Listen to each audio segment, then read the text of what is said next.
Sebelumnya gue mau ngucapin terima kasih buat teman-teman yang udah support channel ini dan udah antusias buat ngikutin cerita dari teman jalan. Episode kali ini gue kedatangan kawan gue, Bang Arif atau Bang Black, yang dia mau ngebagi cerita dan pengalamannya dia waktu mendaki Gunung Kerinci. Gimana ceritanya? Langsung kita tanya ke Bang Black. Halo Bang Black. Halo. Apa kabar? Iya, salam corona. Salam corona. Salam corona. Sehat Bang Black? Alhamdulillah. Ini jadi gue di sini mau berbagi cerita tentang pengalaman dari narasumber yang hadir di sini. Nah, ceritanya nanti kita ikutin langsung dari Bang Black sendiri. Gimana Bang Black? Waktu lu mendaki Gunung Kerinci itu lu berapa orang rombongan? Awal mulanya dulu kali ya ceritanya ya. Boleh.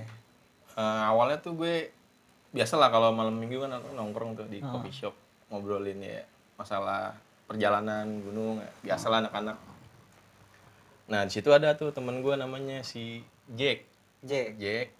Ada 3 orang, Jack, Rio, Oki. Dan dia nih ngerencanain liburan karena ada tiket promo nih, tiket pesawat promo ke Labuan Bajo. Labuan Bajo tuh. Awalnya rencananya Labuan Bajo anak-anak. Nah gue dateng tuh, gue dengerin aja tuh kan omongan mereka tuh. Yaudah ngerencanain Labuan Bajo dengan tiket promo. Iya murah kan tuh, lumayan tuh. Pokoknya nggak nyampe 1 juta, seinget gue. Yaudah, gue dengerin, terus gue nyeletuk. Sebenarnya gue emang nggak minat gitu ke Labuan Bajo, cuman gue bercandaan aja nyeletuk. Kalau ke Kerinci gue mau nih ikut gitu kan. Awalnya bercanda tuh ya? Awalnya bercanda. Terus dia, gila lu. Ini mah anak-anak mau iseng aja ke Labuan Bajo, nggak mau ngedaki gitu kan. Ya udah, kalau mau ke Kerinci gue ikut nih. Ada lagi teman gue namanya Bawol tuh, dateng. Ngobrolin apa nih? Ini anak-anak mau ke Labuan Bajo, pakai tiket promo. Labuan Bajo, gue kira mau pada naik gunung. Ini kalau misalnya gue belokin ke Kerinci gimana? Mau ikut nggak lu? Kata si Jack tuh. Jadi tuh. Yaudah, akhirnya sepakat anak-anak. Yaudah, belok ke Kerinci.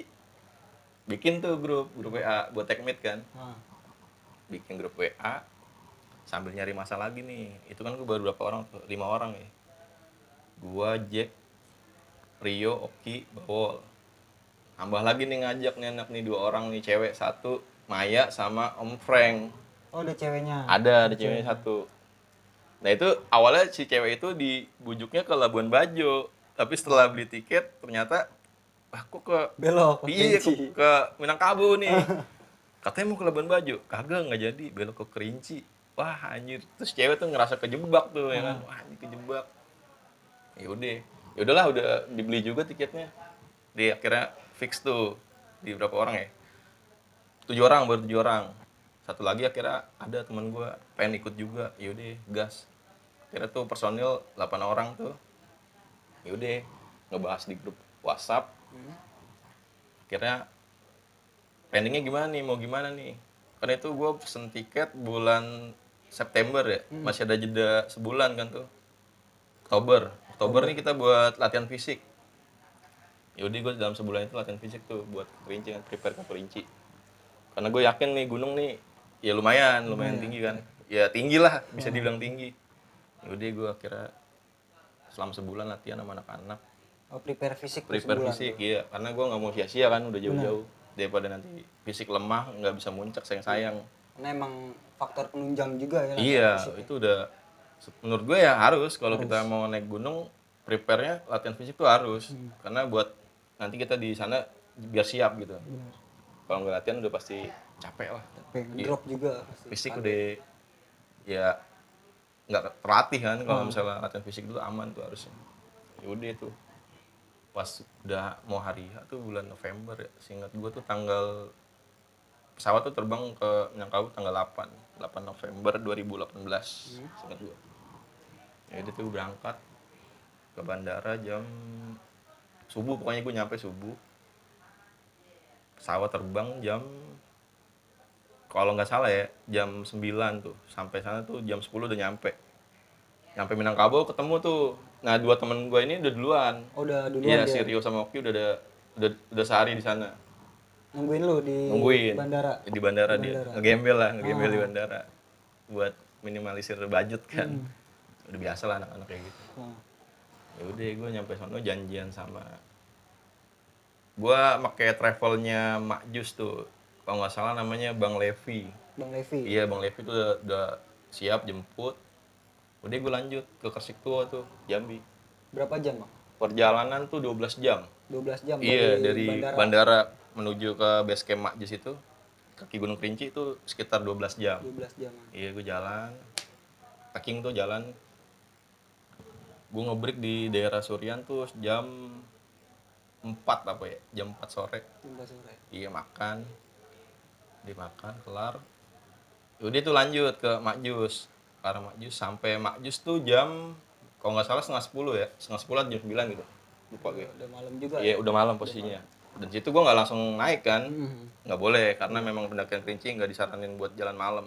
Oh gitu, dia nggak boleh, Nggak boleh. trek malam ya? Iya, kecuali memang lu bawa porter mungkin boleh. Cuman kalau misalnya lu nggak pakai porter nggak akan boleh. Karena di situ masih banyak hewan liar lah. Konservasi juga kan dia. Iya. Konservasi juga. Jadi gue akhirnya ya stay di Makjus dulu tuh di base camp. Makan sama anak-anak. Istirahat juga. Istirahat, kan. prepare. Lumayan juga kan 12 jam di jalan. Iya, dan gue ngopi-ngopi dan ngobrol tuh sama bukan ranger sih ya, di porter. Gue lupa namanya siapa. Di base camp itu. Di base camp Makjus. Gue tanya jalur karena gue berlapan ini belum ada yang pernah ke Kerinci nih. Dan gue juga nggak mau nyewa porter. Jadi yaudah 8 orang ini belum ada yang ke Kerinci. Bagaimana kita tahu kondisi Gunung Kerinci ya kita tanya-tanya sama porter itu. Cari info ya. Iya, gue cari info karena itu penting banget menurut gue. Walaupun gue udah search di medsos atau Google ya tetap aja gue harus Benar. tanya langsung sama orang penduduk situ ya. Jadi gue tanya gimana jalurnya, pertama dikasih tahu sama mereka tuh. Intinya kalau misalnya mau ke Kerinci, lu nggak boleh berlama-lama atau ngecamp di pos 1 sampai pos 3. Alasannya kenapa tuh, Bang? Di situ karena lalu jalur binatang buas. Oh, jadi itu emang Iya. jalur hewan Iya, buasnya karena di kan situ. kalau hewan buas itu adanya di ketinggiannya di bawah, mungkin di bawah 2000 ya, maksudnya masih di bawah-bawah. Kalau di atas kayaknya udah nggak ada deh. Ya itu alasannya mereka tuh gitu. Kalau bisa tuh lu ngecampnya di shelter 1. Shelter 1. Iya, itu infonya. Dan lu kalau mau summit, nanti lu ngecamp lagi di shelter 3. Nah, itu gue dapet info kayak gitu. Yaudah, gue terima tuh. Dan di situ nggak ada yang naik pendaki lain selain tim-tim gue nih. Jadi rombongan lu aja yang naik. Rombongan gue doang. Cuman memang di atas sebelumnya udah ada. Udah ada. Info porter itu udah ada sekitar 3 tim mungkin. Dan mereka tuh pakai porter semua. Oh, dia lengkap. Iya. Bawa porter, bawa iya. guide juga mungkin. Porter aja. sekaligus guide mungkin di situ. Oh, gitu. Iya. Mereka pada pakai itu. Nah, setelah lu istirahat, break, lu mulai trekking jam berapa, Bang? Gue bangun pagi tuh jam 5 buat prepare anak-anak tuh. Masak dulu kan. Buat isi tenaga lah buat naik tuh. Sarapan lah ya. Sarapan ya bener. Sama prepare air, gue beli air di situ. Dan ternyata nih yang aneh nih. Gue kan beli air mineral tuh di warung-warung situ. Gue kira tuh orang penduduk situ tuh orang Jambi atau orang Padang. Ternyata orang Jawa. Orang Jawa. Orang Jawa. Ibaratnya dia transmigran. Transmigran. Pada zaman era 90 mungkin ya. Presiden yang kedua tuh. Jadi dia buka warung sama base camp di Iya, situ. ternyata tuh penduduk situ tuh rata-rata mayoritas petaninya pun dari Jawa. Iya. Orang Jawa juga. Iya. Gue kaget tuh sama temen gue. Kok bahasanya Jawa? Temen gue tahu kayaknya. Ya emang lu nggak tahu ini kan transmigran mas. Oh iya, transmigran. Ya udah, gue udah prepare, naik mobil bak, diantar sampai sebelum pintu rimba tuh. Kalau untuk si Maxi gue nggak daftar di apa? Jadi gue daftarnya melalui Bang Levi itu untuk si Maxi. Iya, jadi dia baru nanti ke Taman Nasionalnya dari Bang Levi. Jadi dia yang ngurusin. Iya, jadi gue nggak ke pos Taman Nasionalnya. Jadi gue bayar si Maxi sama Bang Levi itu. Jadi itu namanya base campnya Makjus. Base camp Makjus. Iya, Makjus. Udah gue jalan sampai pintu rimba. Itu Pokoknya sampai pintu rimba, seingat gue jam 12 tuh, pas azan zuhur. Break dulu kan. Break dulu. Ada insiden lagi nih di sini. Kenapa tuh bang? Namanya kalau naik gunung kan dokumentasi penting ya. Iya. Buat kenangan juga kan. Iya. Nah ini teman gue si Jack nih, kameranya ketinggalan di base camp. Nah terus? Ya udah kan nge-break dulu tuh habis ajan ya. Kayak ada yang ketinggalan, Bray. Apaan ya? Kamera. Ya lu gila. Kan lumayan dari base camp Majus ke pintu rimba itu lumayan. Lumayan jauh tuh ya. Iya, sejam lah. Sejam. Sejam. Lumayan juga sejam. Sejam kurang lah. Tapi lebih dari setengah jam. Ya udah nih pada kecot nih anak-anak nih. Gara-gara kamera ketinggalan ya. Iya, maksudnya kita udah jauh-jauh nggak ada dokumentasi. Sayang juga kan. Banget. Iya. Ya udah akhirnya. Ya udah Jack balik lagi. Gimana tuh? Nggak enak juga nih sama abangnya. Ya udah ntar kalau misalnya dia minta uang bensin lebih, nggak apa-apa anak-anak mau daripada kita sia-sia kan. Iya. Ya udah akhirnya balik lagi tuh. Nungguin. Pokoknya jam 1 kurang akhirnya gue mulai perjalanan tuh. Dari belum pintu rimba sih, masih kita ngelewatin pesawahan dulu tuh, ladang warga. Sebelum nyampe pintu rimbanya. Iya, sebelum pintu rimba kita ngelewatin ladang sekitar mungkin 10 menit lah. Sampai di pintu rimba break dulu, karena kan lumayan tuh ladang lumayan agak naik, terjal lah, nggak terjal banget, cuma lumayan. Udah break dulu di pintu rimba, jalan tuh masuk pintu rimba. Kaget anak-anak, wih gila treknya baru mulai nih pintu rimba, udah lumpur di sebetis lah segini. Oh mungkin waktu itu lu naik habis hujan apa gimana bang? Iya, Habis bulan hujan. November. Oh udah musim hujan. Iya, Hujan. bulan November itu sebenarnya nggak disarankan lu naik di bulan-bulan itu ya, view-nya juga kurang bagus. Ya udah itu lanjut. Awal-awal masih milih-milih jalan kan lewat ranting apa batang pohon yang jatuh tuh lewatin. Lama-lama pegel juga kan. Udah labas aja kata anak-anak. Udah labas tuh. Teman gua ada yang satu pakai sepatu boot kan, dia bawa sepatu boot tuh. Ya udah di jalan. Ya udah gue yang buka jalur karena gue pakai sepatu boot nih. Biar ngetahuin tuh lumpur-lumpur yang dalam ya. Oh aman deh, terabas jalan dari pintu rimba ke pos 1 itu sekitar sejam. 1 jam. 1 jam. Pos satunya. Iya, itu perjalanan lumayan landai lah, masih dibilang landai. Nggak terlalu nanjak, sejam. Terus kecepatan sedang lah, nggak ngebut banget, nggak. Nyantai jalan. Iya nyantai. Udah tuh sejam sampai pos 1 break. Ya udah break, rokok sebat dulu. Cewek masih aman nih, masih segar lah di pos 1. Yaudah lanjut lagi pos 2. Yaudah lanjut jalan pos 2. Tuh masih becek tuh, masih lumpur. Medannya masih lumpur. Sama pohon-pohon tumbang, cuma masih landai. Pos 2 tuh sekitar 1 jam 15 menit mungkin ya. Kalau nggak salah tuh ya. Udah nyampe pos 2, break lagi. Cuman sini anak-anak agak lama nih, nyeduh kopi dulu lah. Karena mungkin udah posisinya kan itu udah agak mendung tuh posisi. Kabut udah mulai turun. Yaudah anak-anak break dulu bentar. Serokok udah selesai, jalan lagi lanjut ke pos 3. Nah, di sini gua di dalam perjalanan ke pos 3 ini gua ketemu itu nih, apa wisatawan asing. Iya, orang Rusia. Dia di jalur itu. Di jalur itu ya. Nah, temen gua nanya nih. Pakai bahasa Inggris cuman gue nggak paham ya. Dia ngomong gimana kondisinya di atas. Wih, gila kata dia. Lu nggak usah ke atas gitu kata orang Rusia gitu, ngomong gitu. Lu udah nggak usah ke atas. Gue udah dari puncak. Treknya parah katanya dia gitu. Dia ngomong gitu. Terus teman gue ketawa aja tuh yang cewek. Wah gila. Yaudah akhirnya disemangatin juga tuh sama orang Rusia itu. Yaudah semangat lah. Pelan-pelan aja jalannya. Dia pesen kayak gitu. Yaudah gue jalan. Sampai pos 3 break udah gelar nesting, bikin kopi, makan ringan, yaudah ngobrol-ngobrol gitu. Gimana sih break lah di situ, lumayan agak lama tuh. Sambil di situ ada itu kan di apa tupai liar. Iya itu banyak banget di pos 3 itu, banyak banget tupai, banyak banget.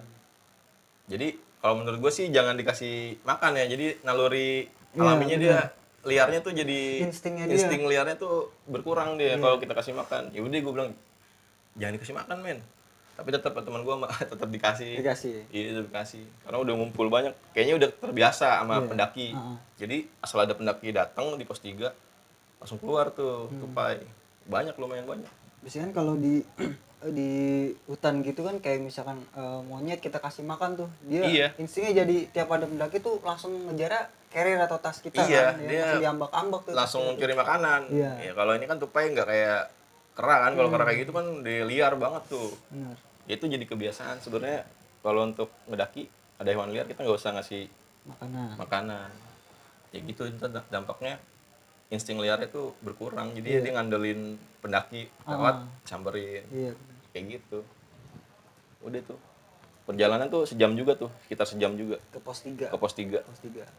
Nah, di pos 3 ke shelter 1. Sini tuh agak lumayan berat jalur. Udah mulai Udah mulai tuh. Udah mulai tuh Trekking situ, berarti. trekking udah bener-bener. Itu gua perjalanan berapa jam ya? Lumayan lama tuh dari pos 3 ke shelter 1 lumayan lama. Kalau nggak salah tuh gue di pos 3 jam setengah 4 tuh gue nyampe shelter 1 malam. Itu teman gue tuh yang cewek udah mulai ditarik-tarik ke webbing. Udah drop. Iya, udah lumayan drop. Tapi sebelumnya temen cewek lu itu udah pernah naik gunung Udah. juga? Pernah. Cuman memang mungkin kondisi badannya kali nggak fit. Kurang fit ya? Iya, karena perjalanan kan lumayan jauh tuh dari bandara Minangkabau ke 12 base jam camp, itu 12 kan? jam. Iya. Iya, kayaknya dia ngedrop di situ, capek di situ.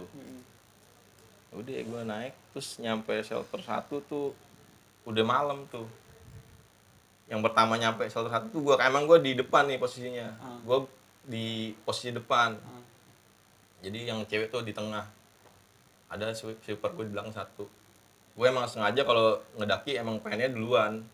Karena fisik gue kan juga nggak terlalu kuat nih. Jadi gue disuruh sama kawan-kawan gue, udah lu duluan aja. Nanti kalau misalnya lu break bisa lebih lama tuh jedanya kan sebelum teman-teman datang. Jadi Kayak ngasih gitu. waktu break lebih ya? Iya, jadi trik gue tuh karena gue memang fisik gue nggak terlalu kuat, lu duluan aja jalan. Jadi lu breaknya agak lebih lama gitu dibanding teman-teman. Sembari nunggu juga bang? Nah kayak gitu. Karena gue nggak mau jauh-jauh, misalnya udah jauh nih gue pasti berhenti dulu nungguin kawan-kawan biar rapet. Ya udah nyampe shelter 1, ternyata ada nih pendaki dari Malaysia 2 orang